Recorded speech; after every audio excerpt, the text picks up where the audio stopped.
Students অ্যালজেব্রার অত্যন্ত সহজ একটা প্রবলেম ডিসকাস করছি।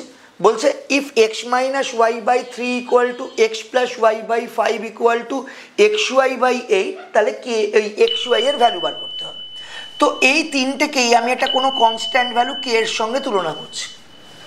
তাহলে এই ভ্যালুটাও কে, এটাও কে, এইটাও কে। তাহলে আমরা এখান থেকে লিখতে পারি যে এক্স মাইনাস ওয়াই বাই 3 যদি কে হয়, তাহলে এক্স মাইনাস ওয়াই সমান সমান 3 কে।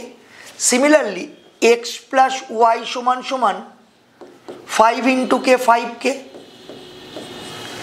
এটাই যদি আমরা যোগ করি ওয়াই ওয়াই কেটে যায়, 2x ইকুয়াল টু 8 কে। এখান থেকে সলভ করলে x ইকুয়াল টু 4 কে পাবো।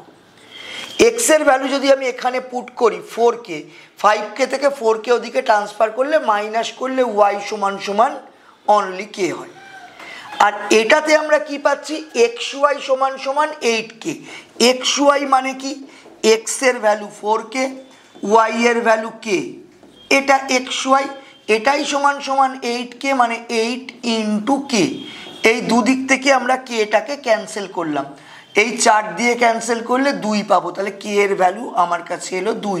আমাকে বার করতে বলেছিল এক্স ওয়াই, এক্স এর ভ্যালু কত, 4 ইন্টু কে, মানে 4 ইন্টু 2 মানে 8, আর ওয়াই তো কে মানে 2। তাহলে এক্স ওয়াই এর ভ্যালু কত হবে, 8 ইন্টু 2 16।